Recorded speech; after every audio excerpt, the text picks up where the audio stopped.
This podcast is sponsored by BB Makes, a family-run personalised gift company.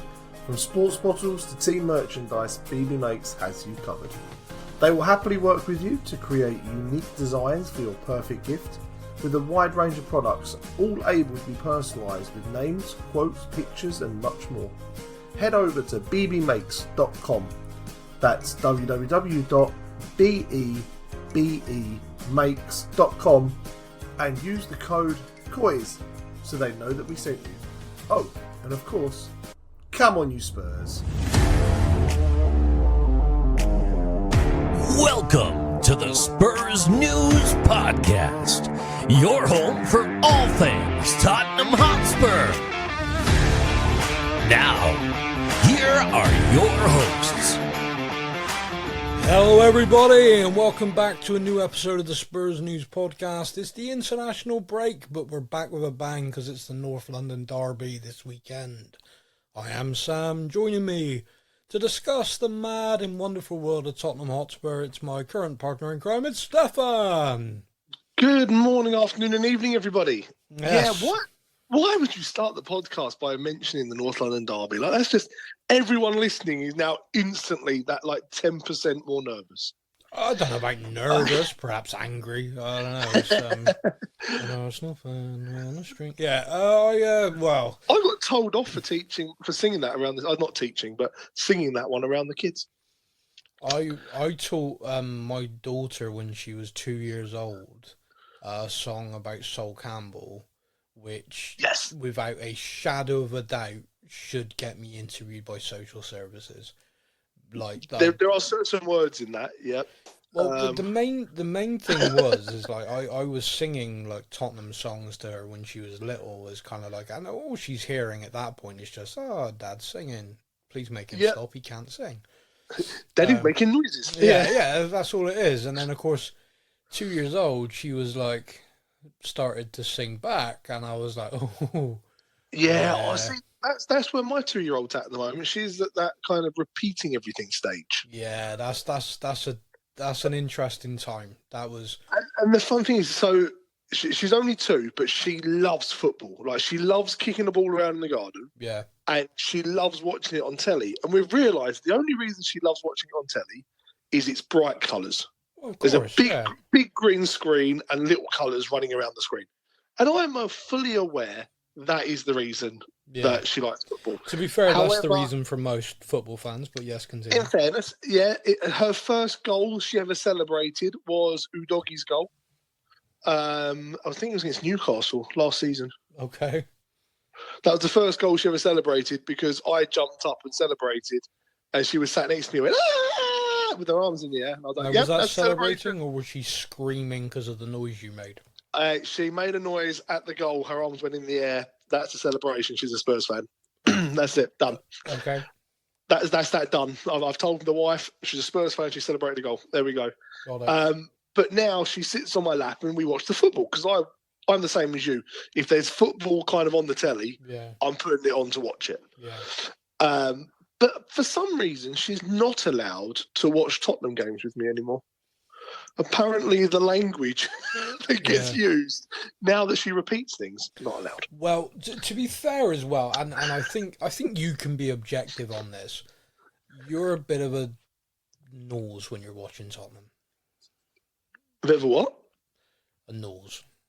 A nose? Yeah, which is about as polite as I can be around the flip flop. You get very angry, and then you revert on that very quickly, and you're quite snappy and quite. You do not demonstrate a good level of football fan. Like, if I was to introduce like someone say, "Oh, meet a football fan," I'd look at this and go, "Here is football fanus amanus." The specimen of just angry during the game. Yeah, I am all those things that we say is wrong with football fans. Yeah. Rolling, like, I can be there complaining, as I did in the stadium against Bournemouth last season. Yeah. Like, moaning and complaining, how have we spent £60 million on Richarlison? Like, the guy can't even trap a ball from a 5-yard pass. What the hell? Yes! That is what 60 million gets you. What a finish! Go on! Yeah. Within the space of about 4 minutes. Yeah, you're the worst. Yeah, Romero needs to stop diving into tackles. He has a red mist and constantly. Oh, what a bone cruncher! Oh, yeah. That was great. Yeah, I am the worst. Yeah, the thing I think is okay is you're self-aware.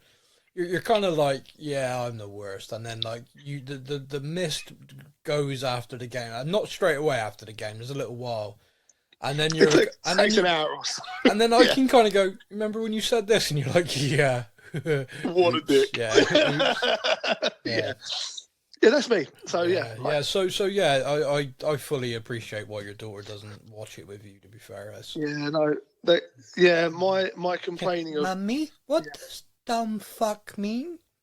yeah. What does that mean? Yeah, You've been watching football with Daddy again, haven't you? Yeah. My daughter got locked and loaded with a C-bomb thanks to my brother, her uncle. Whose language is just like on another level. Like I can be a bit sweary, as a few people have pointed out recently on the podcast. Apologies if you're offended by my language. And then you've got my brother, who's basically would walk into a bar and sailors would come out going, "Oh my, oh, terrible." Yeah. He just every word has to be an expletive. I mean that's just the way he is. But the problem is when he's around. A long time ago, when he was around a very informative 2 to 3 year old, as was at the time, I was like, look, you just don't, like, you, because she's going to school not long from now, and I don't need that grief, all right? Like, I don't need that grief from her mother, I don't need that grief from her mother's family, just shut the up, all right? Yep.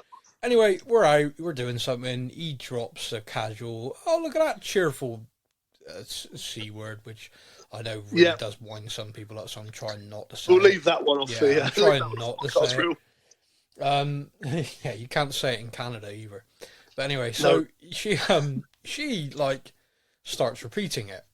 Like, I'm going to replace this word with another word, like, runt, okay?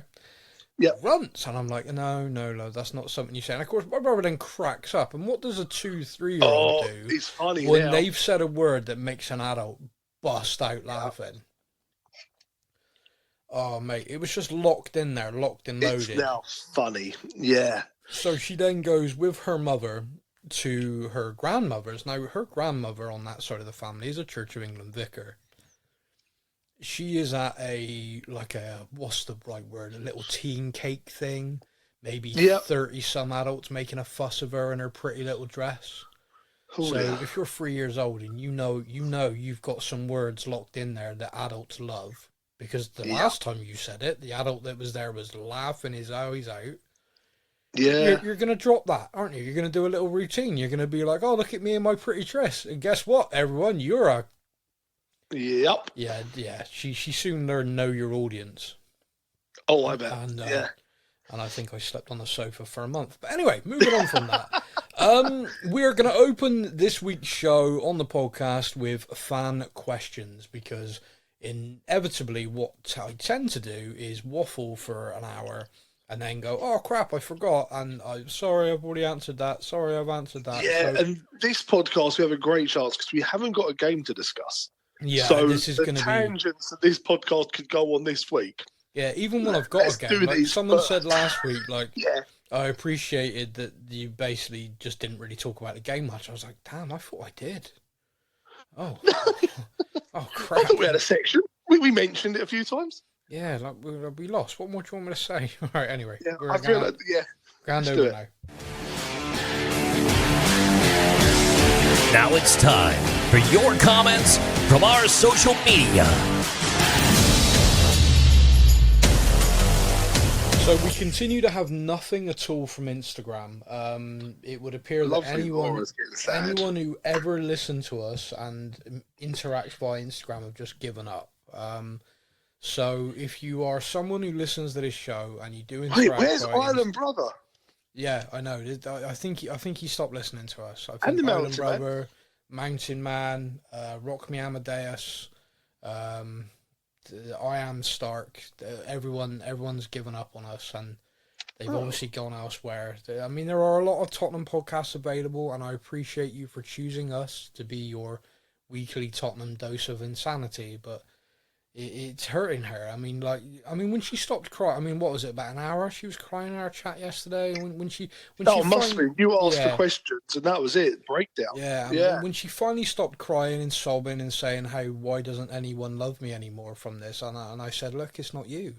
It's just these guys are probably busy. I mean, one's up a mountain, one's on an island with poor signal. Rock Me Amadeus is literally partying like it's the 1980s. Mr. Stark, actually, I did get an email from a certain Mr. Stark who is currently his partner's expecting, so it's quite possible that he is very busy right now. so I hope that's all going well. If he has a boy, I hope they call it Tony. Why? Tony Stark, Mr. Stark. No, don't know what you're talking about. Also, did he play left back? This is a Tottenham podcast. Take your nerdy ass away from it. Okay, I'm sorry. Yeah. Okay, so we did get a message via Facebook from Michael Jasper Annis. Michael says, question for the podcast. Spurs seem to be linked to a lot of players recently, but given how quiet we are doing business now, do you think that's just easy for papers to add Spurs to most rumours as no one knows what we're doing? That last sentence makes me smile, because there are elements of, I don't think we know what we're doing. No, okay, so taking it away from that, it's a good question, and it brings up an interesting topic, because we utilised a certain criminal from Italy, who I'm not going to mention, but Don Fabio, he would work in a certain way, and that way was he would line up options. So let's say the club, via their data-driven analysis now, go, okay, these are the 5 players that we've identified. Ange, what do you think? Yep, I agree. These are the 5. Let's see if any of them are available. What the certain criminal would do is go to all 5. Line up all 5. Get all 5 interested. Get all 5. Now, if you do that approach, you are going to invite 5 lots of agents, 5 lots of management, 5 players, 5 clubs who could leak the story. And once one story, like, so for example, if you're looking at a right back, one of their managers for one of the right backs leaks to the press, hey, Tottenham are after my boy. Tottenham are in for him.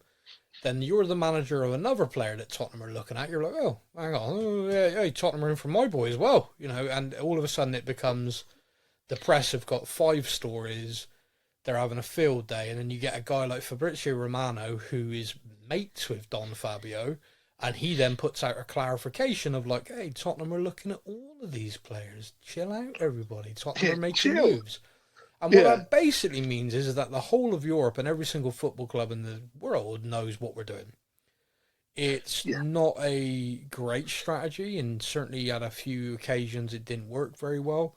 What is kind of amusing is it led to us probably moving down our list from the first choice down to the second and third, fourth, fifth on a few occasions. And signing incredible players. Which is kind of yielded its results. Now, Johan Lang works very, very differently. He likes to work completely in the shadows, completely in the sense of he wants to identify, work through, and if possible, keep it completely confidential and in-house. Now, that is all reliant on everybody being involved doing the same thing. So Lang worked brilliantly for Wilson Odegaard, didn't it? Well, no one knew that was happening until it was announced. I don't even think Odegaard's parents knew it was happening until it was announced. Well, what's interesting about that one is, to the level that no one knew, that included Tottenham's social media team. Yeah. So Tottenham did that deal, agreed it, the paperwork was done, and he was then travelling to the club to get everything done, and they basically went to the social media team and said, right, at this time you're announcing this. And they were like, are we doing a video? Are we doing an announcement? No, you're announcing it, and then later on when he arrives you can do pictures or whatever, but you're going to announce it at this time because it's done. Interestingly, and this is just me now, this is just me purely finding this interesting, is that would have happened probably an hour before the announcement, like so they could prepare it. Yep. In that time, Fabrizio Romano revealed exclusive Tottenham have signed this player. Yeah, funny that, isn't it? Yeah, so someone somewhere is leaking Do you information. reckon they did that thing where it was like, right, we're going to tell this guy first, and then in 15 minutes we're going to tell this guy, and in 15 minutes we'll tell this guy, and as soon as Fabrizio Romero drops it, we know which one of you's the leak. Yeah, see, the problem is this is the point I was about to come on to, which is Johan Langer can try and do all he can to keep things confidential, but there are so many people involved in these types of deals. Oh, management, agents. Yeah, so sponsors. if you look at a player, you've got anywhere between 5 and 10 potential leaks from friends. I mean, my favourite one ever, and I can't think of who the player is now, but it was someone who Manchester United were signing, and they were in this kind of race with a few different clubs, and they sort of got, it was all, they were trying to get it done all quietly, and the guy's wife or girlfriend whacked on Instagram that she was in Manchester looking for a house. And it was like the whole deal fell apart. Like it was like within a few days. I remember that. I can't think who the player was, but it was like the whole thing just collapsed because like all of a sudden like this club came in and this club, and it was like. I mean, that's a divorce right there, isn't it? Well, it depends. I mean, if he ended up somewhere happier, then yeah. I mean, she possibly was looking around Manchester thinking this is a shithole. I don't want to be here. How do I sabotage this deal? How do I get out? Yeah, how do I get out of this? Oh, I know. Yeah, I'll alert every club in the world that might. I'm going to put a real emphasis on trying to find a nice house. Trying to find a nice house around this dump. Yeah, but yeah, so anything like that can happen. So the Tottenham can very well have this intention of right, we're going to lock in, we're going to be laser focused, we're not going to we're going to not have this leaked, and if anyone does leak it, you're out on your ass. I do know last season someone did lose their job because they discovered they were leaking things. So I think from a club's point of view, they want to try and keep it as nailed as possible. They've had a few bad experiences. The Diaz deal, where they thought they had that locked down, got leaked. Liverpool then jumped on it and gazumped us, basically. Yeah. Have more money, here have higher wages, and the player went later, and off he went. Do you remember when we were going to sign Willian and we paid for his flight to London and then he got in a different taxi? Yeah. I mean, there's absolutely loads of examples of stuff which, look, I'm of the opinion, and I think it's very similar to Ange Postecoglou, which is, good luck to those players. I'm glad they didn't sign for us because clearly they didn't want to play for us. Like if Diaz, like the best example for me recently is Dragusin. Dragusin had a fantastic opportunity to go, and with his ability, probably be a first choice centre back for Bayern Munich, which is undoubtedly, Champions League every season at the very least. Yep. But he had discussions with us. He'd had a discussion with Ange Postecoglou, and he'd agreed the deal when Bayern Munich came in. So his agent runs his mouth all he likes, and he is someone who likes to run his mouth. But he does, and he likes his own voice, that bloke. But the clear thing from Dragusin was no. I've agreed to go to Tottenham. I'm happy with that. Like I'm sold on that club. This is a project I want to be involved in. Now, to me, that was excellent because that to me sends a clear message of who this player is. He could have taken. It would have been more money, undoubtedly. It would have been Champions League football guaranteed every year. It would have been a profile of club where he would have felt like he made it or whatever. But he looked at it and went, "No, I've had these discussions. Tottenham have been in for me for a long." He said like they were looking at me for a year. They've been scouting me. I've had discussions. I know they've been interested. I've had great conversation with Ange Postecoglou. He laid out for me my role. I'm under no illusions. Like I'm not walking into the first team. I'm arriving to be, part of the squad to compete. And, it's up to me to push other people out taking the shirt. And, there's going to be so many games in England. I'm definitely going to get enough games. And so it just kind of, that to me straight away is, okay, I completely, like his agent's an ass and you'll hear him moan all the time. But from a player point of view, I think that spoke volumes, and that's the kind of thing that I like to see. Whereas you could get the guy like Diaz, like the deal was done with us, and then he was like, "Oh, Liverpool, bye." You don't want that player. No matter how good he is, No. and no matter how frustrating that is as a club that you've done all this work and they want to go elsewhere. Like, It makes you realise, hold up, you were never going to actually play for the shirt. Yeah. You were. It was like the mercenary. Do you remember years and years ago? It must have been just before Potts joined. We basically had a club full of mercenaries. Yeah, absolutely. None of them were there for the shirt. They were there for the paycheck. And it was like the difference in the club between we sold those players. We brought players in that questionably were the same ability, maybe slightly less ability than some of them. Yeah. But they all played because they wanted to be at the club, and you saw how much better the club got. Yeah. As a squad, and that's what you want. Yeah. Yeah, definitely. So I hope that's kind of answered that. The links in the papers you're going to see. There's a number of journalists who I speak to, and one of the things that they always point out about transfer rumours, because obviously the journalists get it in the neck, sometimes quite rightly. There are some journalists, and this is the problem, they're not journalists. They are column writers who write clickbait. So they are literally, if they see a Facebook post from like Tim, somebody, oh, my mate reckons his hairdresser's second cousin's third removed wife says that so-and-so might sign so-and-so because she knows the third brother or whatever, they'll write a column. They'll be like, oh, perfect, that's going on the Sun Online, that's going on Daily and Mail in the Online. know source has told us. Yeah, so that is their equivalent. Now, actual journalists do try and source things, but actual journalists also aren't going to write on there, I've spoken to the player's agent and he said this. Because if you do that, that player's agent's never talking to you again. Because everyone's going to have a go at him. So you're right, sources close to the player, someone like this, someone like that. There's terminology that you will see. I love that. That's probably one of my favourite terminologies. A source close to the player has said, and you're like, I mean, that could be just about anyone. It does. It covers a multitude of sins. But the point that the journalists have made to me in the past is they're the ones who were hung out to dry by fans, because they'll say, like, oh, the club are looking at this player. Nothing will happen, and they'll get hammered for it. And they're like, look, if you actually read my article, the club looking at it, how do you, like, you're hammering me. How do you know that wasn't the case? Like, you don't know. Like, I've been told it's the case by people who are involved in it, like the club side and the players side. But because nothing happened from it, like, you know, the club can genuinely look at a player, look at him for a few weeks, be interested, and then go, actually, no, there's a better option. And all parties move on. Everyone had written that we were going to try and sign Ivan Toney this summer. Yeah. And then Ange chatted with him and went, probably not the right fit for the club, actually. Well, the deal disappeared. The rumours rumours are that a lot of managers in the Premier League spoke to him.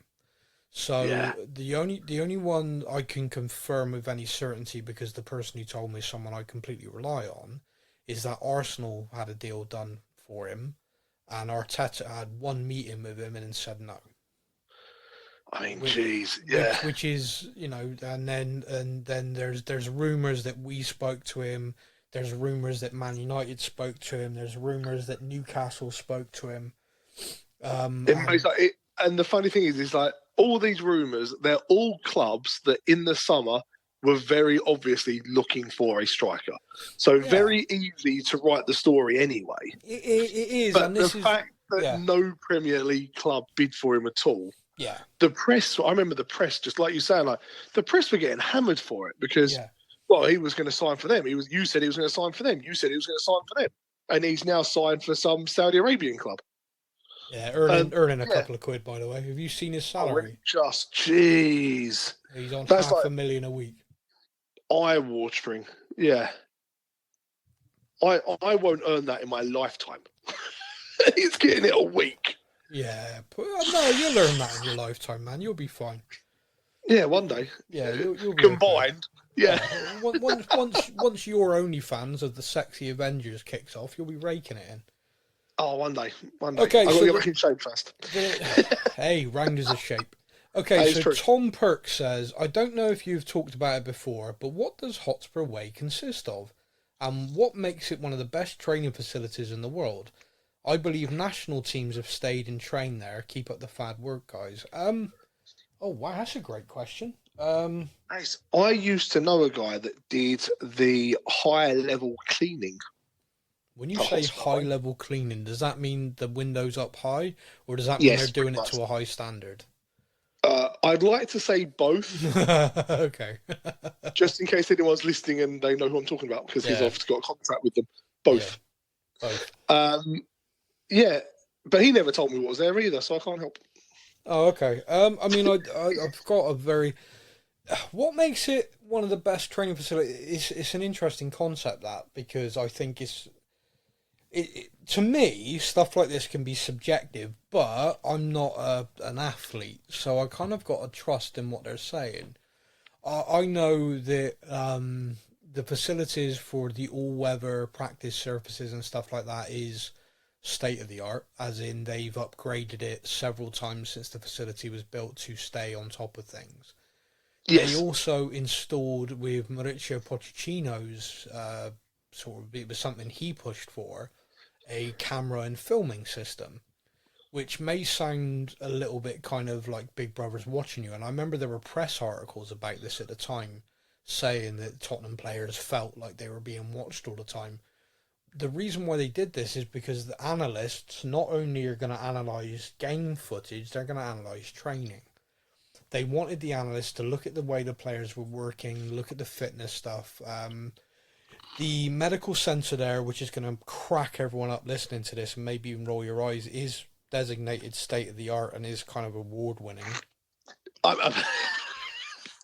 See, Okay. I knew you'd Yeah. laugh. we have signed, like, players who have been fit for the last season and injured in a day. Yeah, I suppose that's not technically actually the medical department's fault. There's something before that, I guess. yeah. But- So now the other interesting thing that they added to the training centre, which Manchester City did first, is the hotel, is the Spurs Lodge. Yep. And the whole idea behind that was this kind of putting the team together overnight. No one's travelling in from here, there, the other. No risk of so-and-so getting caught in traffic or anything like that. You've got this incredible facility there that you're going to stay in all together. You've all got your rooms, and then you can travel together, etc. And it builds this bond. Now, Manchester City, Pep Guardiola kind of set the bar a lot for building a team. Like, if you look at the squad they've got there and the level of players that sit on their bench on a regular basis and then rotate and stuff without kicking the fuck off, you don't read press stories about Man City, I need game time or whatever. You'll get very tactful, of course I want to be playing statements, but there's not one manager in the world who'd hate hearing that, No. That's what you want to hear. So they have got a team camaraderie and a kind of togetherness, which, that's the bar where you want to be. And if you're building a squad, emulating that made sense. The interesting thing for me is the fact that the Spurs Lodge and the training facility, you're right, it has been used by England. Now, England use it on a regular basis. Anytime Brazil are playing games in Europe and they're basing themselves, they use it. They use the lodge. And the fact that we have the lodge kind of invites that. Now, I suppose they can get the international team all staying together. Yeah. Yeah, so please allow me to be cynical for a moment.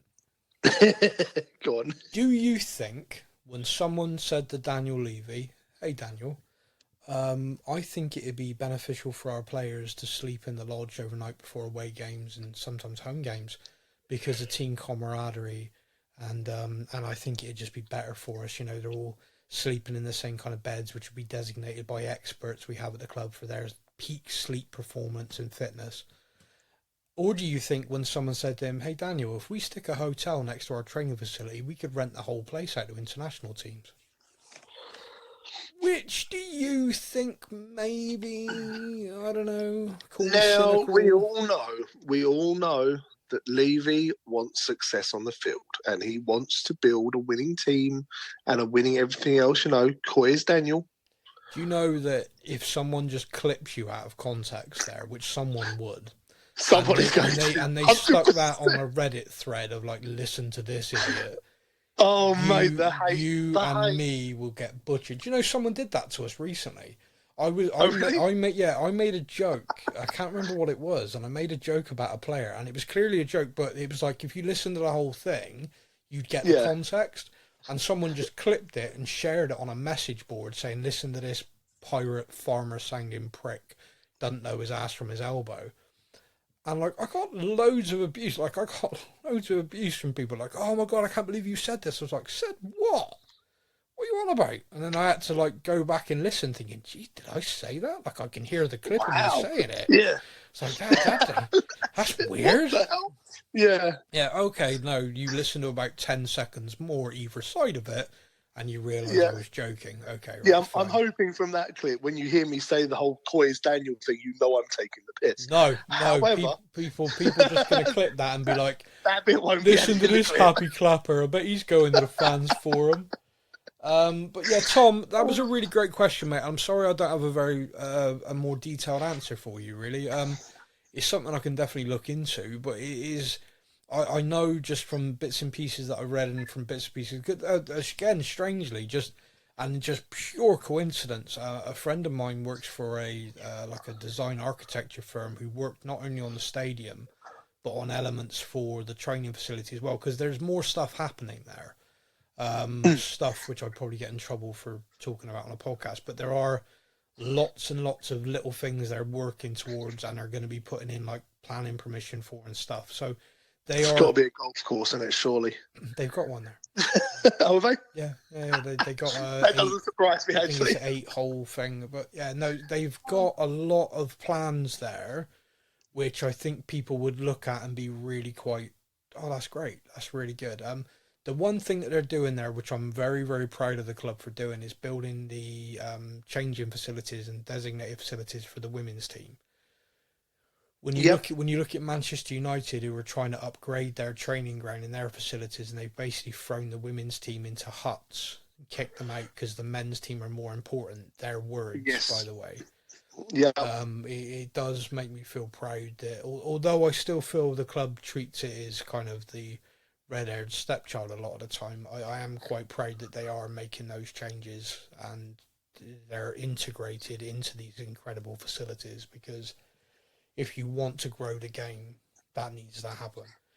So hopefully I've answered a little bit, but yeah, good question. And finally, Ryan Miller says, what duration ban could Rodrigo Bentancur receive if found guilty of his charge, and who do you think will replace him in the starting 11? I read yesterday that typically it carries between a 6 and a 12 game ban, depending on how the FA view it, depending on if he appeals it, etc. For those who don't know, Rodrigo Bentancur made an offhand comment, which is, let's face it, it's a racist comment, a racist joke aimed towards Korean people, using the trope of all look the same. He made it with regards to club captain and friend Son Heung-min. How he meant it and context, etc. When you do that on a interview, which has gone out publicly, it's beyond stupid. It's one of those situations, and all I'm going to say on this, because we post about this on the Facebook, and it causes a fight every time, and I'm like, I don't get what the argument is. Like, I'm a white guy from England. It isn't my place to tell anybody what they should or shouldn't be offended by. Like, I don't give a shit if I think it's a joke. No one should care what I think about this. If South Koreans were offended by it, and by the way, they were, because you only got to look at the fact we were going on tour there, and the whole organisation who were putting that tour together were getting ready to bin it. Like, people were pissed. All right, yes. This isn't like Sonny said it's fine, it doesn't matter. Okay, for one, he never said it was fine. Read the friggin' statement. He was annoyed about it, but he spoke to his friend, who he describes as a brother, and they worked it out. Because I imagine that's Rodrigo, not I apologise. He apologised, and I said, don't worry about it. Yeah, that's we worked it out. Yeah. I told him he was a dickhead. Yeah, I mean. Yeah. The thing is there's a lot of stuff which is culturally all around the world. You say and you do things. There's stuff that I grew up in the 1980s, and there's stuff that I said on a regular basis just in my normal vocabulary, which I look at now and I think, oh my God, That was just stuff that people said. Like, I was a kid walking around saying that's appalling, and the world changes. You got to change with it. Like, I'm not someone who's this political correct culture. That is not me. But my point is, it is not my place to say what offends people.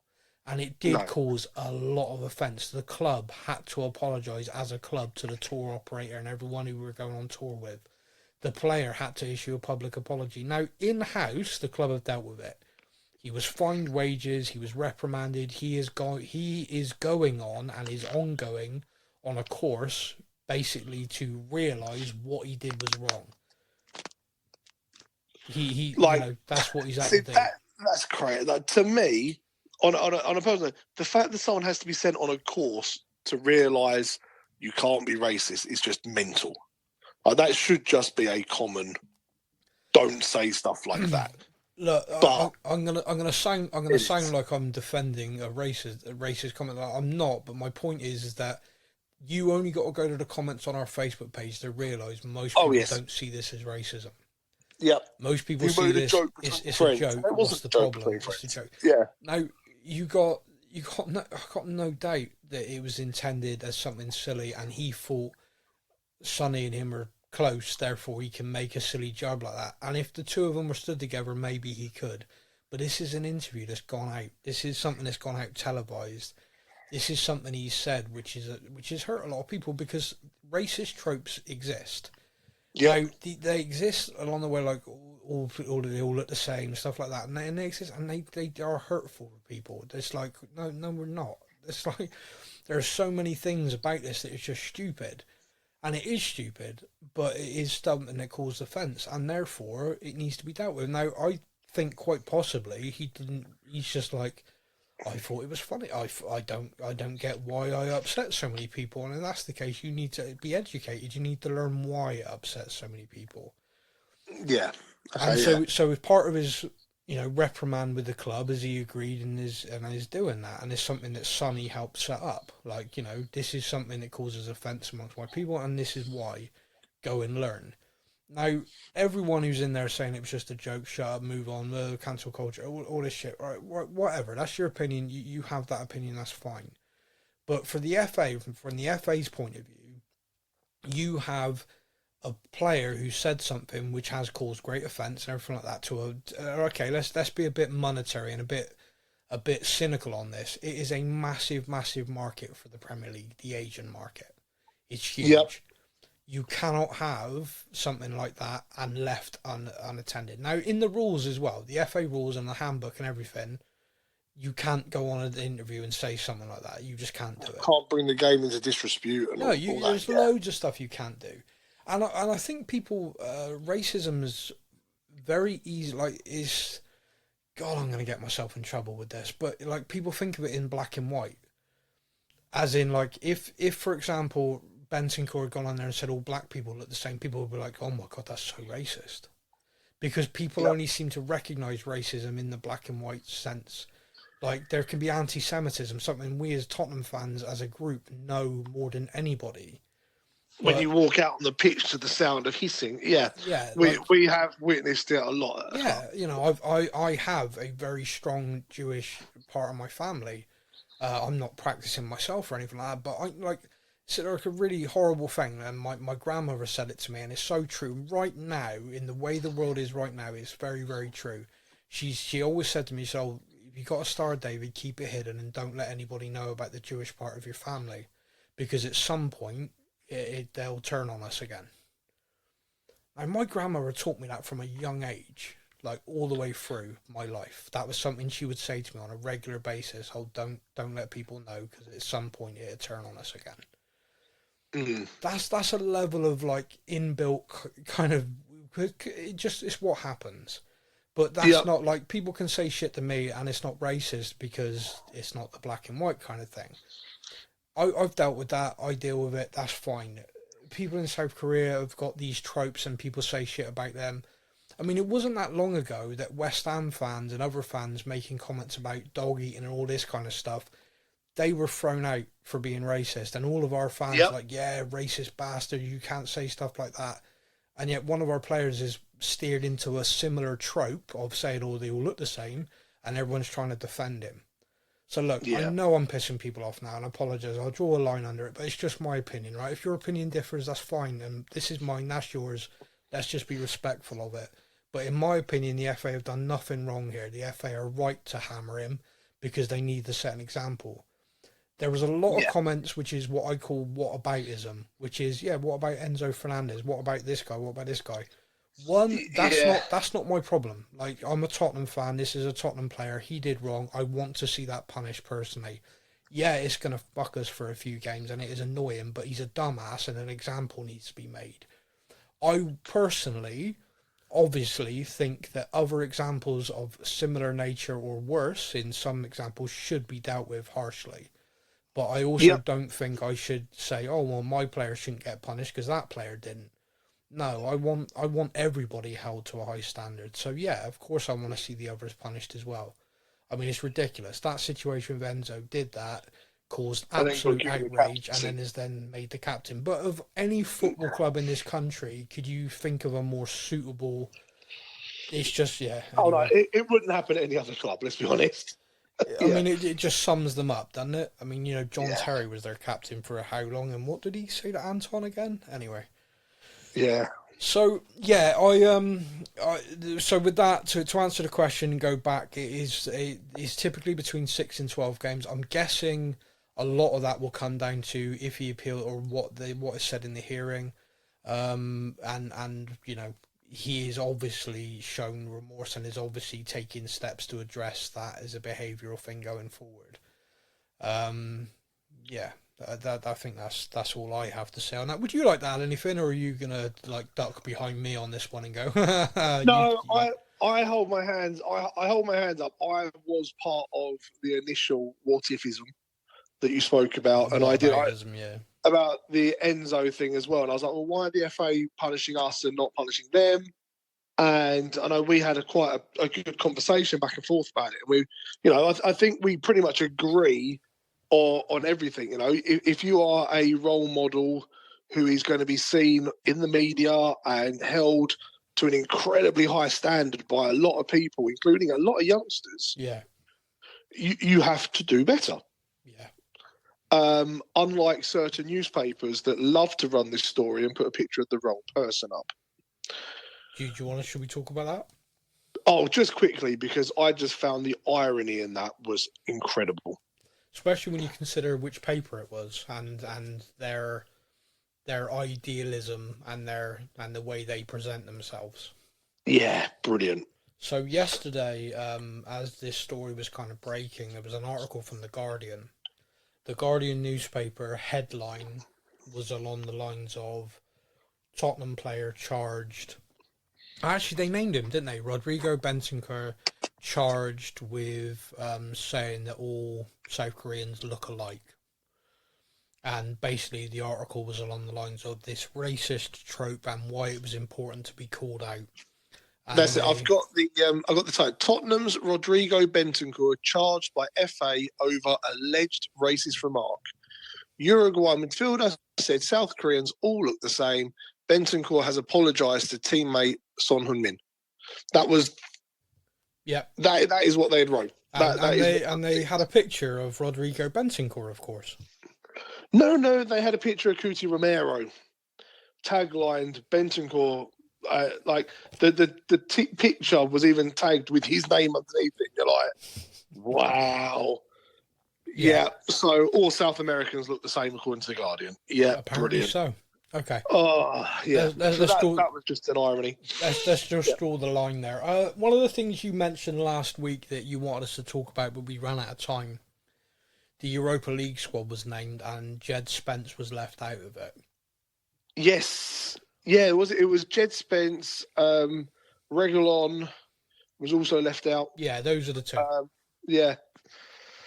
Well, Reguilon, obviously, why we've left him out. He doesn't have a future at the club, and we're trying to show him the exit. No. Now, before we get onto the Europa League squad, just whilst we're talking about Sergio, with your kind of knowledge and everything else, what is happening with him? Because at this moment in time, he's not moving. No. He's not in the Premier League squad for the season. No. But the Spurs official page shared a post the other day, or like a day with Pedro Porro. Yeah. They kind of went through his training, and the whole way through it, he's sat next to at the table eating. He's training with, and everything else is with Reguilon. So that he's not been kind of banished from first team training or anything, which is. So to make it very clear, Ange Postecoglou will not banish someone unless they're being an asshole. So which is good, because I hate reading this stuff of like, he doesn't believe in that. He doesn't believe in punishing someone who doesn't deserve punishing. In essence, what's he done wrong? He's not in his plans. He's not in my system, but yeah. But he's a professional athlete and deserves to be treated that. He's contracted at a club. And that's the way he works. Now, if for example, all of a sudden he started disrupting training and things, that would probably change, but he isn't. Yeah. The feeling at the club is that Reguilon is a player that if it doesn't work for him straight away, throws a strop. When Ange came in, most people thought Reguilon and Udogie would be the left side solved because of the way he plays. He's an attacking fullback. Yeah. He just couldn't get the system, and when he couldn't get it straight away, throw a strop. That to Ange was like, okay, goodbye. You can leave. Like, I don't need that. I've got Ben Davies he had there. two options. He could have knuckled down and made it work, or could have gone, this is stupid, I don't like it. Yeah. I think, again, this is pure rumour and speculation, but, I'm one of the best attacking left-backs in Europe. You should change your system, not change me. That kind of thing is where a manager's going to go, okay, well, bye. You can go and be one of the best attacking fullbacks in Europe at a different club then, and I'm going to keep my system because this is what I believe in and what I do. When you had Udogie come in, who's always played his career as a wing back and just walk in and take to it like a duck to water, and you had Ben Davies, who's a guy who, probably isn't going to hit the attacking heights of Reguilon or anything like that, but is not going to let you down at all. He's going to put 100% in and worked every day. Then as a manager, you're going to go, okay, there are my options. Off you go. He went on loan to Manchester United, did very well, was capable, didn't set the world alight, but didn't let anybody down. He then did a loan at Brentford and did the exact same thing. Both Manchester United and Brentford fans have got, there's no, oh my God, we should have signed him, he's so incredible, but there's also no, like, oh, he was crap. It's just a kind of, he was here. He came in, did a job, Yeah, and that's it. Neither of those clubs tried to sign him this summer. I think that's a little bit of an indicator for you. Yes. Brentford, okay, I will adjust that. Brentford did lodge an interest, and we were willing to talk to him. The player, however, was waiting for a Champions League team. The player, I believe, now this is purely me, now this is true that Barcelona were interested in him.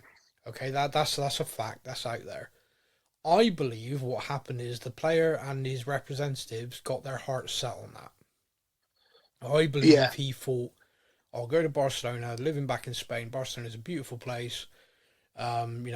This is perfect for me. Champions League, Yes, my career is back. And my missus, I love being back, and being in Barcelona, etc., etc. Yeah. I think he got his heart set on it, and I think they strung him along. I think he turned down every bid because you're not Barca, and then Barca never had the ability to actually sign and register players. They can sign players what they like. They just couldn't register anyone. So Barcelona, as per usual, are just run awfully and are in a terrible, terrible state financially. Yeah. There was no way they could do a deal with Tottenham. There was no way they could do any sort of deal. And I think when we got close to the deadline, they basically asked Tottenham to release him so they could sign him on a free. And we laughed at them. Yeah, no. Yeah, I mean, we laughed at them, but the funny thing is about that, of course, is remember what happened with Matt Doherty to Atletico Madrid. We did release him so they could sign him. Yeah, we cocked up so badly, we had to, because we didn't calculate the number of foreign loans we were allowed. So it was a massive mistake made by us as a club, but of course other clubs now may be thinking, oh, you don't want him, let him go, and we'll take him off you, sort of thing. We also released Tanguy, Jaffet, and Ryan Sessegnon, who have all signed for other clubs and are playing. Yep. So I can understand why they asked, but I can also understand why we laughed at them. Yeah. There is interest from a club in Turkey who are playing in Europe who would like to take him on loan. Yeah. I'd imagine that is of interest to us. I don't know if it's of interest to the player. It's all gone very quiet. Is it the one managed by one of our ex-managers, or Honestly, don't know. Sorry. No. There was a name thrown around. Besiktas, I think, was the name thrown Oh, around. okay, yeah, no. Jose's at Fenerbahce, isn't he? Yeah. Well, it could. You could well see. Like genuinely, I don't know. It's all gone silent, which would suggest that if there was interest there, it's been killed. So yeah, I don't know. I mean, leaves him in a not good position. Well, there's a Saudi option, but again, he's a young lad, and I don't know if I'd want to go to Saudi at his age with his partner. I mean, maybe sign a 2-year deal, go and earn some money, and hope to find a club again. I don't know. Honestly, I think he's going to end up like Banquo's ghost around the place until January. Now, I think, but. Bit of shame, but yeah, it's what it is. Sometimes that happens. I mean, it's kind of like a bit of history repeating with the old Danny Rose thing. But the club are keen for him to leave. He's made some decisions with offers that he's had, which I look at and go, "Oh, what are you doing?" Yeah. I mean, I know for a fact he rejected 2 teams in the Premier League who were interested in him, who weren't in Europe, but he turned them down flat. So.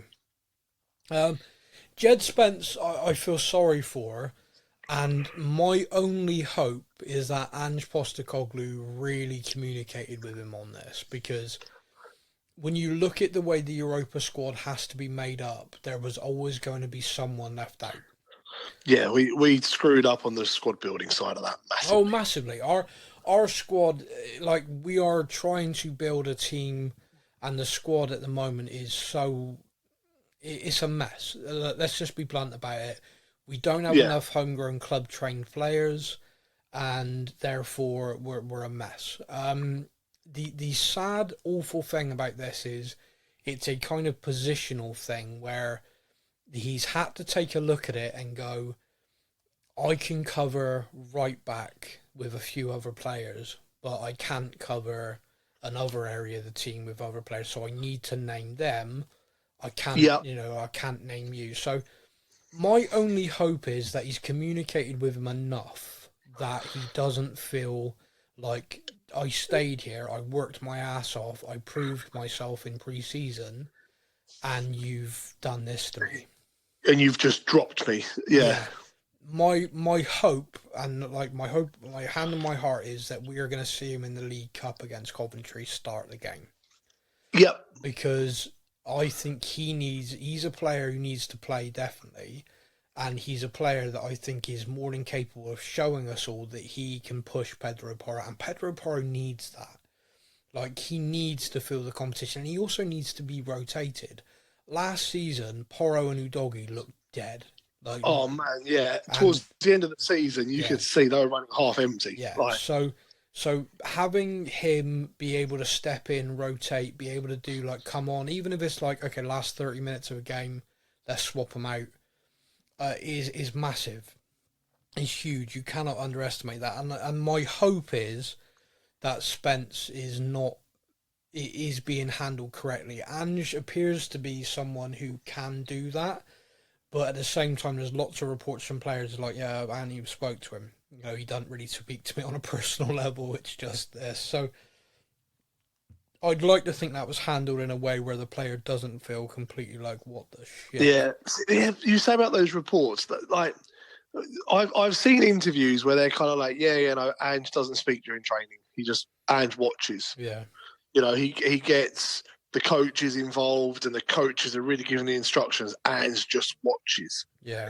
And then you hear other interviews where they're like, or you see like the Basuma thing. He scored, and the first thing he did was ran up to Ange and gave him a hug, like, you know. Well, and I'm like, Basuma, there must be a bond there. Yeah, Basuma described Ange as a second father to him, then went and acted stupidly, and I think got a bollocking like it was from his father. He got grounded. Yeah. Basuma Basuma then like scoring that goal, doing like an apology celebration to the South Stand of like, I love you and I'm sorry, I'm a prat. Then running to the manager, like I said at the time, just felt like, I'm sorry, Dad, I'm sorry. Yeah, whatever, get on with it. I'm Yeah. really sorry. By the way, he went away with Marley and scored 2 and 2. The kid's on like his hottest goal scoring streak ever. But yeah, so that with Jed Spence is unfortunate. When you look at the rules and you look at our squad, it was always going to be someone.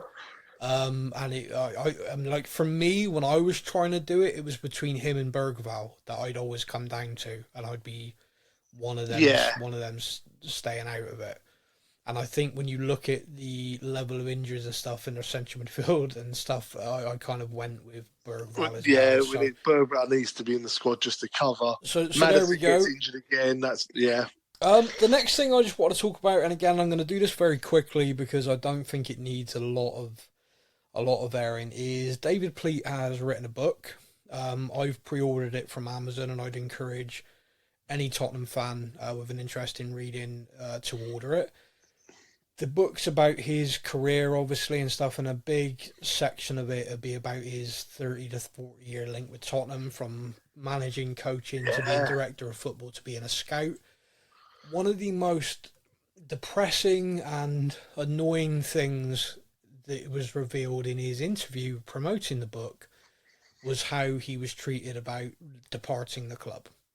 Daniel Levy called him into a meeting, said it's all data driven now, we don't need eyes and ears on players anymore, so you're done. Now, you can do these wonderful social media posts, which they did, about celebrating his great time with the club and etc. But that's not how you treat someone after 30 or 40 years. He then went on to say about how Arsenal, as a football club, treat their former staff, former players, where they always have seats in the stadium, they always have this. David was told, if you want to go to a game, let me know and I'll see if there's maybe a ticket I can get you. Not even like you're welcome anytime, like, you can use the box, you can do this. Like, no, he's basically, you're done, goodbye. The idea that eyes and ears aren't needed anymore is upsetting to me. I don't think that's a true fact. I have a close friend who I went to school with who is a football scout, has worked with Tottenham and worked with various clubs. Is now currently full-time at another Premier League team. And when I was talking to him about this interview, he just said, that's such an awful thing. Like, that's such nonsense. He said there is things that you can get from data which are important. He's like, the way Tottenham want to scout now, he said you almost need that human element even more. I mean, not being funny, let's use Ndombele as the perfect example. Data-wise, he was the next Dembele. He was going to be the best thing to ever happen to us. Well, interesting. But you then need the personal thing to see, oh no, wait a minute, actually. Well, interesting thing on that one, which is where I want to blame someone for that transfer, but I think the only person I can blame is the player. And the reason why I say that is because we didn't use our data-driven stuff then. He was scouted thoroughly by up to 5 different people over an 18-month period. Not just scouting in the sense of watching games, putting together packages, but in the sense of getting to know him, speaking to his family, speaking to the agents, understanding what was around him. And I want you to keep in mind that when we signed him, there were 3 other clubs who were literally doing the same thing, and they included Bayern Munich, Barcelona, and Juventus.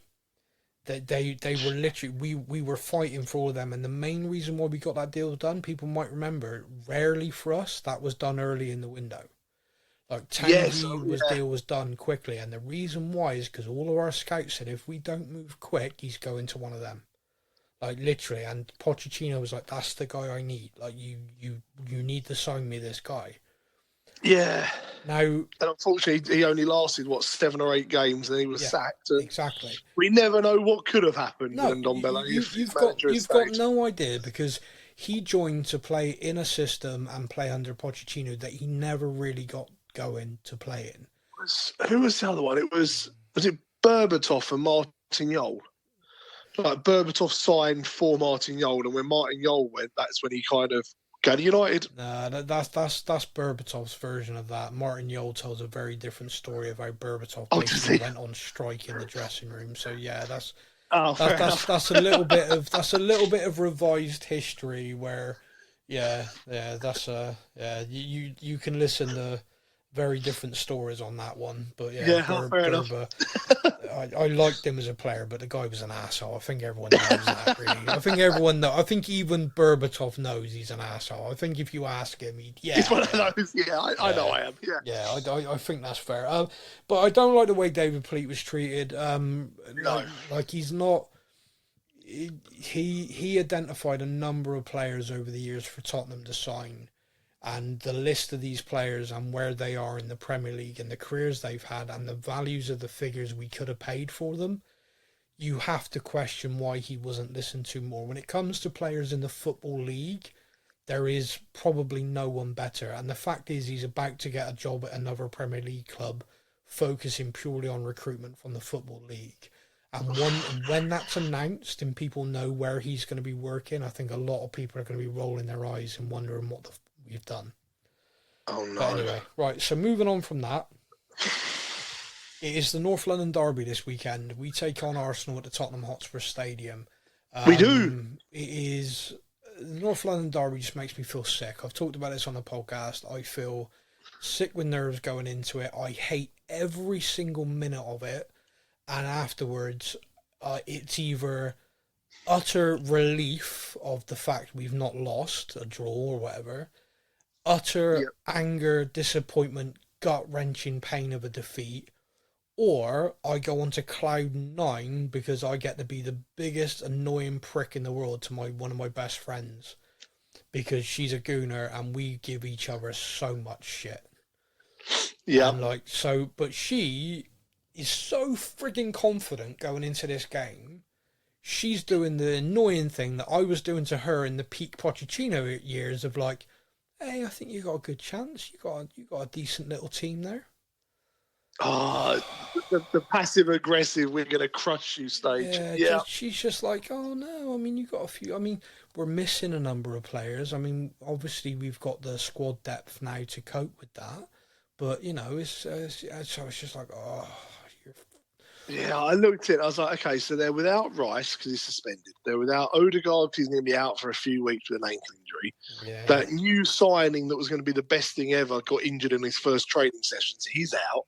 And you're like, oh, that's a big hole in their midfield. And they're like, yeah, we'll just put Jorginho in there. It's fine. And we're like, oh, yeah. Okay, don't worry. Yeah. Okay. Yeah. I am unfortunately one of those, eternal optimists. Yeah. So I go into the game like, we're going to win this 3-1. We're going to smash them. Really? And then cry about it for pretty much from about, 2 o'clock kickoff. So from somewhere near 2:30 till about 7 o'clock that night, I will be drinking heavily. See, here's the problem with me, and like this is a genuine thing, and I'm not going to talk too much more about the game because one, we're running long again, but also just the fact that I don't think people need this building up. Like this isn't a game that needs hyping. This isn't a game that needs deep analysis. It shouldn't do. No. I take it badly. Like football results and stuff like that come and go. Like we lose a game, I'm annoyed. But you know me, we talk it through. Like within a few hours, I'm typically pretty philosophical about it. Like I'm pretty oh, you know what, looking back, that's we're a fine margin, so I'm pretty good if we could finish a chance, I'm pretty good at moving on. I'm pretty good at being annoyed and then taking a step back and being okay. I am never that way. And genuinely, and this is the God's honest truth, I have gone weeks, not just days, weeks where I have been in a bad, snappy, horrible mood based on North London Derby. Yeah, awful. I am awful. I'm a bear with a sore head, and I know it.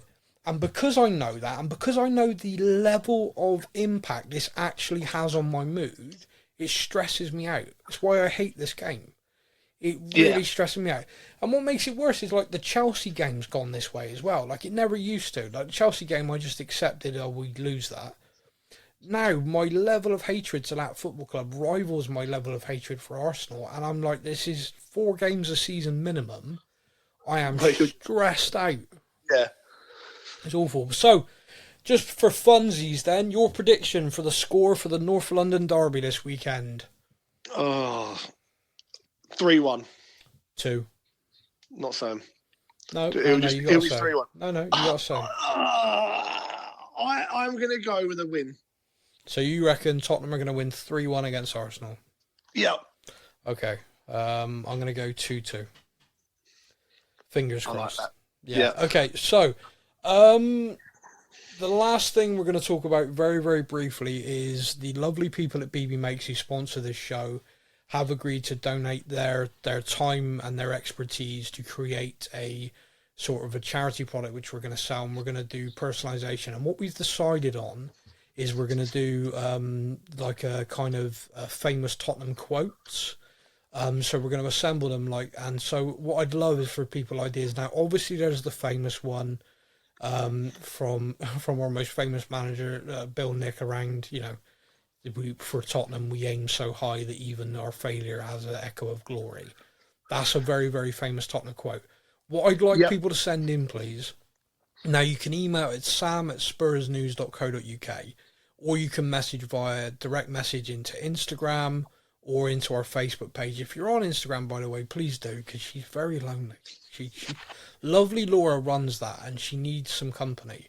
What I want is suggestions of, like, quotes. Now, these can be 2, right? There's 2 categories. 1, these are genuine quotes from players, from staff, from managers that you think are inspirational, you think are great quotes for Tottenham, for fans of Tottenham. Or 2, I'd like you to make something up and attribute, like, a funny quote, like the sort of stuff like I always like don't believe everything you read on the internet, Abe Lincoln, stuff like that. That makes me laugh. So I love those. So you've got 2 categories. 1, the inspirational quotes, genuine stuff, or go rogue. But when you send them in, I want you to specify if you are claiming this is real or claiming this is rogue, because we are obviously going to have to fact check them to make sure. Then that's true. We are going to put out these they're what are they? I can't remember what they're called. They're like tumbler cups, like handle things. I don't know what they are. Like I'm not cool. Like I showed my daughter and she's like, "Oh yeah, everyone's got them. They're great." And I'm like, I don't know what it is. They are the design of them. They said to me the design is based on the Stanley Cup. Okay, that's a hockey thing. That's a hockey cup. I thought. Apparently, it's not. Apparently, it's a drinks thing. Okay. But yeah, they have a handle on the side, big thing. They hold 20 ounces. If you know what that is, fantastic. For me, I'm like, a can of Coke is 330 ml. What's 20 ounces? Yeah, I don't know what that is. You get a few cans. I think you get like 2 cans of Coke in one, basically. I don't think you should be saying the word Coke and 20 ounces in such. I don't think that's a good idea. Oh, maybe not. Anyone clips this is going to be fun. Pepsi Cola, yeah. But no, yeah, they're travel. Basically, they're a thermal travel mug. You put ice in it, and the ice will stay in there for hours. You put a hot drink in there, and it's going to stay hot for hours. Oh, nice. Comes with a straw, but can be drunk. Obviously, if you're having a hot drink, you drink it without the straw. Cold drink with a straw. Yeah, they're really cool. They sent to me, there's 6 different colours. All right, yeah, no, I've got that. We can work through and all that sort of stuff. So like I said, so I've always said that I'm not going to do this and make money. I don't want to do that. That's just like a weird thing for me. But if we could do something and put some money towards charity, so we are going to do it. It's something that's close to the show because of Matt's son, Seb. Yeah. And obviously close to the club because of Gary Mabbott. So we are going to put money towards diabetes research in the UK. We will try and get these mocked up next week, but yeah, please send in your ideas, because I think there could be a funny combination here of like some genuine, like great Tottenham quotes and then some just like absolute mental stuff. Like, I'd love to see one like, oh my God, they're eating cats and dogs in Springfield, Clint Dempsey or something like that. And on that note, we will draw a line. Thank you so much for everybody for listening. Please do get in touch. If you listen to us and you're on Instagram, Mountain Man, Island Brother, Rock Me Amadeus, where are you guys? Laura is feeling so lonely. Please message her. Until next time, everybody, we'll be back next week where we're talking about the North London Derby. Please, please, please, all of my gods, if you're listening, please let us win this game. I really need it. Until then, everybody, until we're back, you all take care. Come on, you Spurs. Thank you for listening to the Spurs News Podcast. We hope that you enjoyed the show. Stay up to date with all things Tottenham. Follow us on social media. All links are in the podcast description.